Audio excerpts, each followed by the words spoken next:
Hello friends, आपका स्वागत है हमारी C2R क्लासेज में। मेरा नाम चरणजीत है और मैं आपको मैथ पढ़ाऊंगा। मैं आपको मैथ में जो आपका बेसिक लेवल है उससे हाई लेवल तक जो आपके SSC GD exam, CRPF, BSF, tradesman, जो अदर कंपटीशन एग्ज़ाम है उसमें किस तरह की मैथ आएगी उसके बारे में हम चर्चा करेंगे। बिना अपना टाइम वेस्ट किए हम स्टार्ट करते हैं हमारे मैथ के पहले टॉपिक, संख्या पद्धति। संख्या पद्धति, नंबर सिस्टम। जैसा कि आपको नाम से ही पता चल रहा है, संख्या पद्धति यानी कि संख्या की पद्धति। इसमें क्या छोटे छोटे टॉपिक होते हैं उसके बारे में हम चर्चा करेंगे। आप इसके पहले हम इसके बारे में पढ़ लेते हैं जिससे कि आप जो क्वेश्चन करेंगे उसमें आपको कोई प्रॉब्लम नहीं हो। तो इसका पहला पॉइंट होता है पूर्ण संख्या।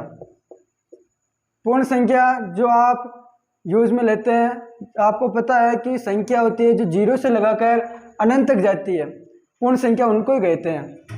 पूर्ण संख्या जो संख्या जीरो से लगाकर अनंत तक जाती है वो आपकी पूर्ण संख्या कहलाती है। ये अनंत का चिन्ह है। सबसे छोटी पूर्ण संख्या आपके जीरो होती है। यह कई बार एग्जाम में पूछा गया है कि सबसे छोटी पूर्ण संख्या क्या होती है। तो सबसे छोटी पूर्ण संख्या आपके जीरो होती है और जो संख्या जीरो से लगाकर अनंत तक जाती है वो आपकी पूर्ण संख्या कहलाती है। दूसरा पॉइंट, प्राकृत संख्या। प्राकृत संख्या नेचुरल नंबर, जो संख्या आप डेली यूज में लेते हैं एक से लगाकर अनंत तक, वो आपकी आती है प्राकृत संख्या के अंदर। जो संख्या एक से लगाकर अनंत तक जाती है वो आपकी आती है नेचुरल नंबर के अंदर। सबसे छोटी प्राकृत संख्या होती है आपके एक। इन दोनों की डेफिनेशन में केवल एक ही अंतर है फ्रेंड्स कि पूर्ण संख्या जीरो से प्रारंभ होती है और प्राकृत संख्या एक से प्रारंभ होती है। इन दोनों में आपको डाउट नहीं रखना है कि भाई पूर्ण संख्या में जीरो से स्टार्ट होती है या प्राकृत संख्या जीरो से। तो पूर्ण संख्या जीरो से स्टार्ट होगी और प्राकृत संख्या एक से स्टार्ट होगी। आपका अगला पॉइंट, पूर्णांक। नाम से पता चल रहा है कि इसका शाब्दिक अर्थ होता है पूर्णांक या पूर्ण अंक। इसमें क्या होता है कि जो संख्या पूरी होती है, आधी अधूरी नहीं होती है, वो पूर्णांक के अंदर आती है। इसका पहला पॉइंट लिखिए आप। इसका पहला पॉइंट आता है धनात्मक पूर्णांक।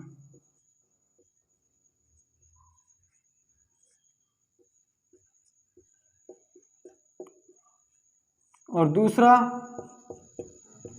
ऋणात्मक पूर्णांक।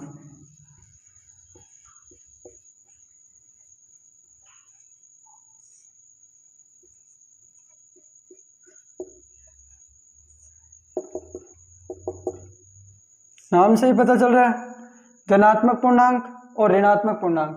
धनात्मक पूर्णांक के अंदर क्या आता है, 1, 2, 3 अनंत तक, ये आपके धनात्मक पूर्णांक के अंदर आते हैं। इसके अंदर धनात्मक का मतलब होता है प्लस के अंदर संख्या। हम ऐसे संख्या के आगे प्लस नहीं लगाते, लेकिन ये संख्या आपकी प्लस धनात्मक होएगी। और दूसरा ऋणात्मक पूर्णांक, माइनस के अंदर। जो संख्या आपकी माइनस के अंदर आती है, -1, -2, -3 ऐसे अनंत तक, वो आपकी ऋणात्मक पूर्णांक के अंदर आती है। ये दोनों पूर्णांक है। एक चीज़ को नोटिस कीजिएगा फ्रेंड्स कि जो संख्या आपकी पॉइंट के अंदर दी हो, जो संख्या आपकी पॉइंट के अंदर हो, बट्टा में हो, वो आपका पूर्णांक नहीं होगा। जो संख्या आपकी पॉइंट के अंदर हो या बट्टा के अंदर हो वो आपका पूर्णांक नहीं होगा, क्योंकि वो संख्या क्या होती है, आधी होती है। जैसे कि इसमें देखिए आप 2.3, 1.7 या 5/6 कुछ भी ले लीजिए आप, ये आपकी संख्या पूरी नहीं है। आप इस 5/6 को भी काटेंगे तो भी ये आपकी पूरा तो नहीं कटेगी, इसलिए ये आपके पूर्णांक के अंदर नहीं आता है। जो संख्या पूरी होगी वही आपकी पूर्णांक के अंदर आएगी। भाज्य संख्या और अभाज्य संख्या। भाज्य संख्या, जो संख्या किसी अन्य संख्या से कट जाए या किसी संख्या में दूसरी संख्या का पूरी तरह से वो संख्या विभाजित हो जाए, वो आपकी भाज्य संख्या के अंदर आती है। और जो संख्या किसी अन्य संख्या से नहीं कटे या अन्य संख्या का भाग उसमें नहीं जाए तो वो आपकी अभाज्य संख्या आती है। इसकी डेफिनेशन लिख लीजिए आप लोग। जिस संख्या में एक और स्वयं उसी संख्या का भाग पूरा पूरा जाता हो और अन्य किसी संख्या का भाग नहीं जाता हो, वो आपकी अभाज्य संख्या होगी।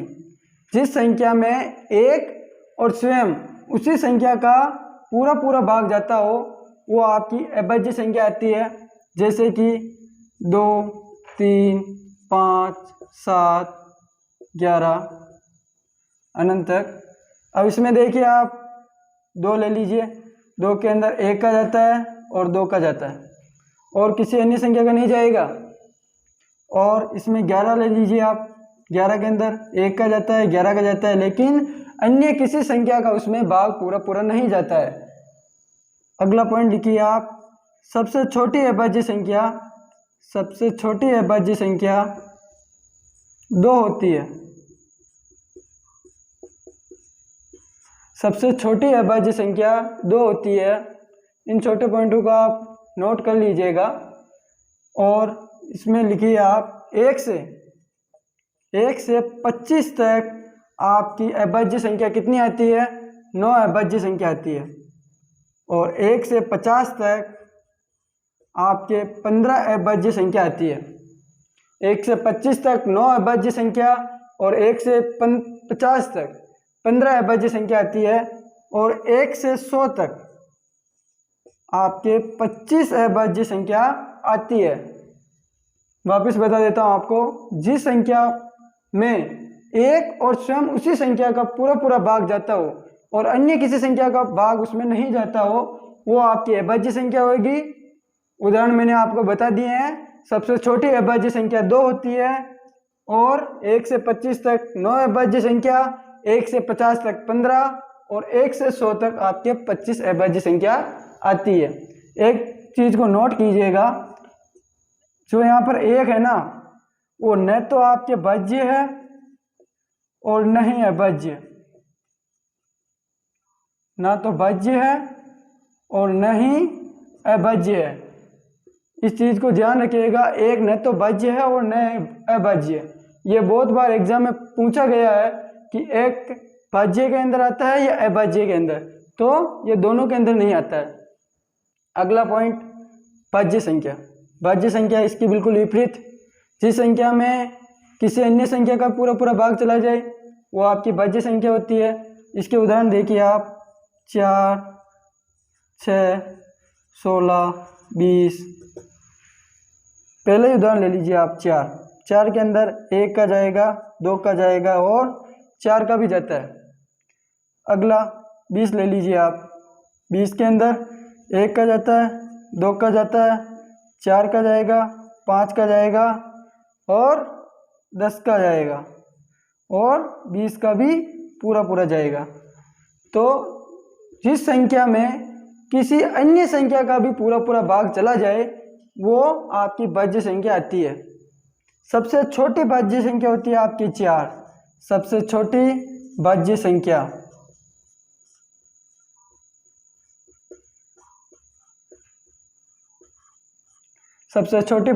आपकी होती है 4 होती है। परिमेय संख्या और अपरिमेय संख्या। परिमेय संख्या क्या होती है, यह आपने 10 तक पढ़ लिया होगा, लेकिन हम पढ़ते हैं। परिमेय संख्या क्या होती है, जिन संख्याओं को हम P/Q के रूप में व्यक्त करते हैं, के रूप में व्यक्त करते हैं। लेकिन इसकी भी एक शर्त है, जो ये Q है ना, ये Q बराबर 0 नहीं होना चाहिए। जो Q बराबर 0 नहीं होना चाहिए। Q क्या है, इसमें हर है और P आपके अंश होता है, तो हर बराबर 0 नहीं होना चाहिए। इसके उदाहरण जैसे कि 5/6 माइनस का 2/3, 1.4/5। चाहे संख्या प्लस में हो या माइनस में हो या पॉइंट में हो, चलेगी, वो परिमेय होगी, लेकिन उसका जो हर है वो 0 नहीं होना चाहिए। जिस संख्याओं को हम P/Q के रूप में व्यक्त करते हैं, लेकिन Q बराबर 0 नहीं होना चाहिए, चाहे संख्या प्लस में हो, माइनस में हो या पॉइंट में हो, वो परिमेय होगी। लेकिन इसकी क्या शर्त है कि Q बराबर 0 नहीं होना चाहिए। अगला पॉइंट आपके अपरिमेय संख्या। अपरिमेय संख्या क्या होती है? जिसको हम P/Q के रूप में नहीं लिख सकते हो। जिस संख्याओं को हम P/Q के रूप में नहीं लिख सकते हैं, इसके उदाहरण में आ जाते हैं आपकी रूट संख्या। रूट संख्या, रूट संख्या में क्या होता है? रूट 7, 10, रूट 15, जिसका पूरा पूरा वर्गमूल नहीं निकलता हो। जिन संख्याओं का पूरा पूरा वर्गमूल नहीं निकलता है वो आपकी रूट संख्याएं होती है। आप ऐसा नहीं यहाँ पर रूट 16 कर दो, रूट 16 यहाँ पर रूट संख्या नहीं है। क्यों नहीं है? क्योंकि रूट 16 का वर्गमूल निकलता है और वो क्या होता है? 4 होता है। वर्गमूल घनमूल हमारा अगला टॉपिक रहेगा, तो उसमें आपको समझ में आ जाएगा कि भाई वर्गमूल घनमूल क्या होता है। तो जिस संख्या का पूरा पूरा वर्गमूल निकलता है वो आपकी रूट संख्या नहीं होती है। और एक शायद आपने पढ़ा होगा 10th तक आ जाता है वो पाई। पाई ये चिन्ह आपने कहीं देखा होगा। ये एक अपरिमेय संख्या है। क्या है? पाई अपरिमेय संख्या है। ध्यान रखिएगा आप, पाई क्या है? पाई एक अपरिमेय संख्या है। लेकिन पाई का मान क्या होता है? पाई का मान होता है 22/7। पाई का जो मान होता है 22/7, ये परिमेय संख्या है।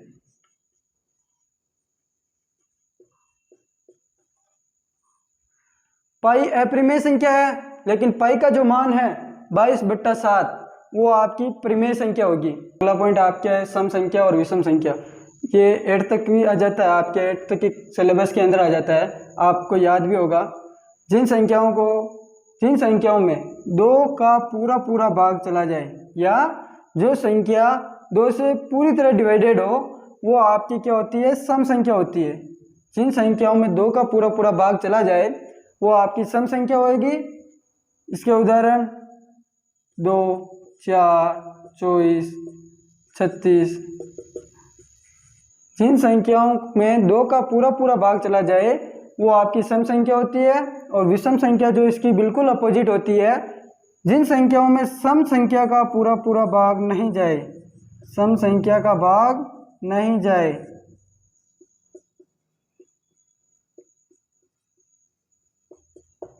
वो आपकी विषम संख्या होगी। जैसे कि 1, 3, 5, 7, 11। एक चीज नोटिस कीजिएगा, जो 1 है ना, ये एक विषम संख्या है। एक विषम संख्या है, ये सम संख्या नहीं है, ना भाज्य है ना ही अभाज्य। एक क्या है? विषम संख्या। कुछ पॉइंट है जो हम डायग्राम के थ्रू समझने की कोशिश करते हैं। ये मैंने यहाँ पर लिखा नेचुरल नंबर, प्राकृत संख्या। प्राकृत संख्या क्या होती है? 1, 2, 3 से लगाकर अनंत तक। और जो पूर्ण संख्या होती है वो क्या होती है? 0, 1, 2, 3 से लगाकर अनंत। और पूर्णांक क्या होते हैं? आपको पता है पूर्णांक, ये पूर्णांक होते हैं। और तो इस डायग्राम के थ्रू समझते हैं। ये मैंने प्राकृत संख्या लिखा, तो आपको पता होगा, इतनी देर हमने पढ़ा है कि जो प्राकृत संख्या होती है वो 1 से स्टार्ट होती है और पूर्ण संख्या 0 से स्टार्ट होती है। तो क्या मैं यह कह सकता हूँ कि जो प्राकृत संख्या होती है वो सारी प्राकृत संख्या पूर्ण संख्या हो सकती है? क्या ये सारी प्राकृत संख्या पूर्ण संख्या हो सकती है? तो हाँ, हो सकती है। सारी प्राकृत संख्याएं पूर्ण संख्या होती है। सारी प्राकृत संख्याएं पूर्ण संख्या होती है। लेकिन सारी पूर्ण संख्याएं प्राकृत नहीं होगी। क्यों? क्योंकि आपके जो 0 है ये पूर्ण संख्या है, ना कि प्राकृत संख्या। इसलिए हम यह कह सकते हैं कि जो सारी पूर्ण संख्याएं हैं वो प्राकृत संख्या नहीं होगी। अगला जो ये पूर्णांक है, क्या मैं ये कह सकता हूँ कि सारे पूर्णांक, सारी पूर्ण संख्याएं और प्राकृत संख्याएं पूर्णांक होती है? तो हाँ, जो सारी पूर्ण संख्याएं एवं प्राकृत संख्याएं हैं वो पूर्णांक होती है। लेकिन जो सारे पूर्णांक हैं वो पूर्ण संख्या व प्राकृत संख्या नहीं होंगे। ये मैंने यहाँ पर लिखा सम संख्या, थोड़ा बड़ा लिख देता हूँ, सम संख्या और ये विषम संख्या, दोनों अलग अलग है इसलिए मैंने दोनों को अलग अलग लिख दिया। क्या सम संख्या विषम होती है? नहीं होती। क्या विषम सम होती है? नहीं होती। क्या मैं ये कह सकता हूँ कि सारी सम संख्या और विषम संख्या प्राकृत संख्या होती है? हाँ होती है। सारी सम संख्या और विषम संख्या प्राकृत संख्या होती है। सारी सम संख्या क्या होती है? 2 4 6 और विषम संख्या 1 3 5, तो यह प्राकृत संख्या के अंदर ही आती है।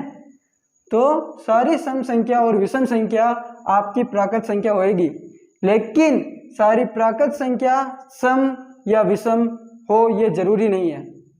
अगला, क्या सारी सम संख्या और विषम संख्या और प्राकृत संख्या पूर्ण संख्या होती है?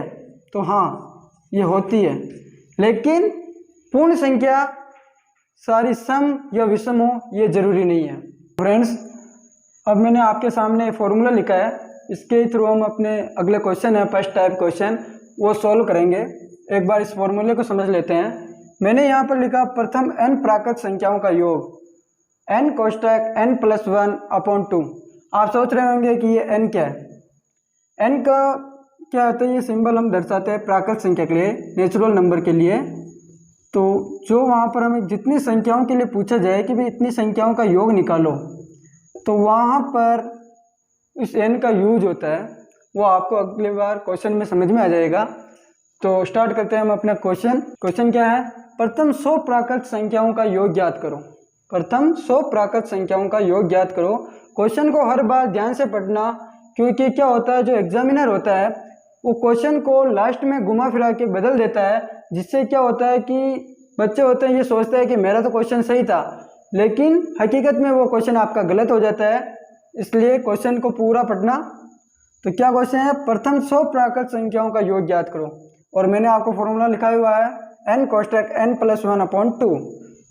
यहाँ पर लिख लीजिए इस फॉर्मूले को, n कोष्टक n+1/2। फॉर्मूला याद करने का सबसे आसान तरीका यह है कि जब भी आप क्वेश्चन करो, जब भी आप अपने रफ कार्य में क्वेश्चन करते हो, तो उस फॉर्मूले को आप बार बार लिखो, जिससे क्या होगा कि जो आपका फॉर्मूला आपको याद भी हो जाएगा और आपको फॉर्मूला याद करने के लिए अलग टाइम वेस्ट करने की कोई ज़रूरत भी नहीं पड़ेगी। तो मैंने यहाँ पर फॉर्मूला लिखा है n प्राकृत संख्याओं का योग का n कोष्टक n+1/2। आपको कुछ नहीं करना है, जहाँ जहाँ n है वहाँ पर आपको कितनी संख्याओं के योग के बारे में पूछा गया है वो लिख दीजिए। आपको यहाँ पर पूछा गया है कि 100 प्राकृत संख्याओं का योग ज्ञात करो। फॉर्मूले में देखिए आप n कोष्टक n+1/2, n जहाँ जहाँ है वहाँ पर 100 लिखो। यहाँ पर 100 लिखा मैंने, कोष्टक लगाया 100 + 1/2। अगला स्टेप करते हैं। अगले स्टेप के लिए पहले कोष्टक सॉल्व होगा। कोष्टक सॉल्व करने के बाद 100 कोष्टक मैंने जोड़ा तो यहाँ 101/2। यह आपका कोष्टक हटने के बाद क्या होगा? यहाँ पर मल्टीपल होगा ये यहाँ से, तो मैंने इसको गुणा कर दिया और सीधा जो हर है उससे अंश को हम काट सकते हैं, तो मैंने यहीं से काट दिया इसको। तो इसको हम जोड़ने के बाद आपके जो ये 5050 ये आपका आंसर आएगा। आपका अगला क्वेश्चन 1 + 2 + 3 + 200। यहाँ चाहिए एक चीज़ नोटिस कीजिएगा आप, 1 + 2 + 3 ये क्या एक श्रृंखला चल रही है और कहाँ तक चल रही है? 200 तक चल रही है। तो इसको साधारण भाषा में ऐसा भी तो लिख सकता हूँ कि प्रथम 200 प्राकृत संख्याओं का योग ज्ञात करो, या ऐसा लिख सकते हैं 200 तक की प्राकृत संख्याओं का योग ज्ञात करो। तो इसने क्या थोड़ा सा घुमा के अपने स्टैंडर्ड लेवल में लिख दिया है कि 1 + 2 + 3 + लास्ट में जाके 200। तो आपको इस साधारण भाषा में समझ लेना है कि 200 तक की प्राकृत संख्याओं का योग ज्ञात करो। तो आपका जो फॉर्मूला है वो यहीं पर लिख लीजिएगा आप, n कोष्टक n+1/2। तो n की जगह क्या आ जाएगा? 200 कोष्टक लगेगा। हर बार आपको ये फॉर्मूला लिखना है और फिर ही सॉल्व करना है क्वेश्चन। 200 कोष्टक 200 + 1/2। और आपको क्या करना है? हर बार अपना स्टेप कम करना है, जिससे आपके टाइम में बचत हो। तो मैंने अपना यहाँ पर स्टेप कम किया, 200 लिख दिया, इसको काउंट किया और सीधा मल्टीप्लाई करके 201 कर दिया अपॉन 2। ये मैंने काटा यहीं से, तो आपके आंसर आएगा 20,100। 10 तक की या प्रथम 10 तक की प्राकृत संख्याओं का योग ज्ञात करो। तीनों क्वेश्चन में आपने एक चीज नोटिस की होगी कि तीनों की लैंग्वेज चेंज है, लेकिन कहना एक ही चीज चाहते हैं कि जो संख्या है उनका योग ज्ञात करो। तो क्या है, 10 तक की प्राकृत संख्याओं का योग ज्ञात करो। तो क्या होता है, जो आपका फॉर्मूला है n कोष्टक n + 1 अपॉन 2, n की जगह 10 कोष्टक 10 + 1 अपॉन 2, 10 × 11/2 काटा मैंने, तो ये आपके आंसर आया 55। ये आपका आंसर है। तो फ्रेंड्स, कैसी लगी आपको ये क्लास, कमेंट में बताइएगा। अगली बार हम और ट्राई करेंगे कि हम आपको जो सेकंड टाइप क्वेश्चन है उसमें कैसे बेहतर तरीके से आपको और समझा सकें। Please like and